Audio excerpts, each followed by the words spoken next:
I replaced my 40-gallon water heater about 3 weeks ago with this Renai tankless water heater, and I have been really satisfied with it.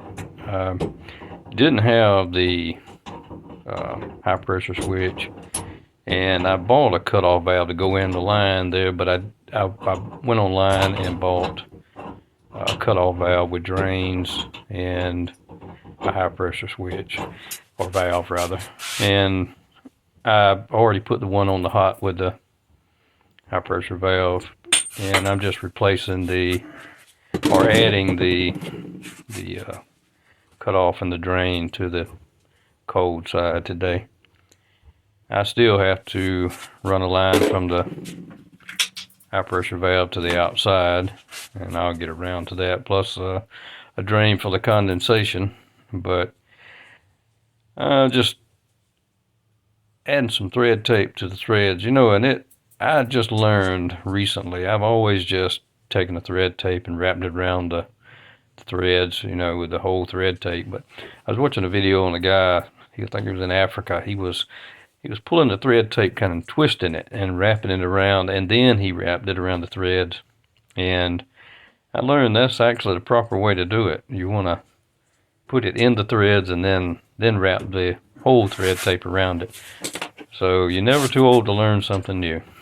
But yeah, it was a really simple process for like the do-it-yourselfers or whatever. I was a little nervous about replacing it myself because it is gas, but I've dealt with gas before, and but it always makes me a little nervous. I did have to extend the gas line down from the tank, but if you buy the right stuff, it's not that big of a deal.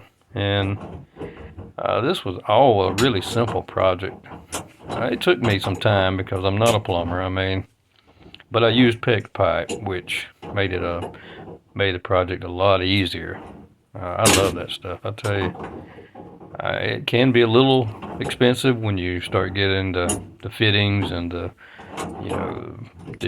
your 90s or whatever you use, 45s or whatever. The pipe itself is not that expensive, but the couplings and fittings and the clamps can be a little bit. But it's the ease of working with it as opposed to PVC or copper. There's no comparison because it's so forgiving. And everything with PVC's got to be perfect. With this, it's flexible, it works great. And as long as if you make mistakes, it's not that big of a deal. You just cut the clamp off and get you another piece. But yeah, the whole thing went really well. Like I say, I'm happy with it. This was really, really easy. I don't have all the proper tools, but you get by with what you have.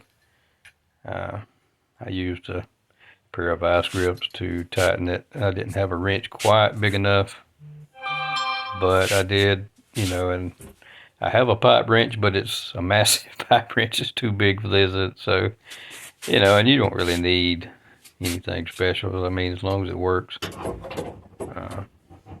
it worked just fine. And I'm really happy the way it turned out. I think it turned out to be a really nice job. I wanted it to look as professional as possible because, whoever owns the house next, I want them to be happy with it just like I'm happy with it. So I wanted to do a really good job, and I think it turned out very well. I intended to video the entire process of replacing it, but it was a little stressful because it took me a little extra time, so I didn't do that. I kind of wished I had and did it in segments, but I was just more interested in getting it done. But yeah, it's not a difficult thing to do, and there's so much more space in the storage room. This is an outside, it's connected to the house, but it's where we have our freezer and we store our luggage and stuff like that in there. And that water heater tank took up, you don't realize how much space that thing takes up, but it took up a good portion of that small room. It's only like 5 by probably 8 or 9, something like that. It's not a really big room. And it's just amazing how much more space there is in there with this tankless compared to the one with the tank. And I just cut my pipe to fit and slide it up on there. It's very simple. Put your connector on, take your crimpers for your PEX pipe, and crimp it down, and that is all there is to it. No gluing, no messy, stinky glue, no having to get it just right and worry about leaks. Everything, I did not have not one leak with the PEX pipe. Every time I made a connection, it actually worked like it should. I just turned the water back on, turned the gas on, plugged it in for the igniter, and there are no leaks, and that is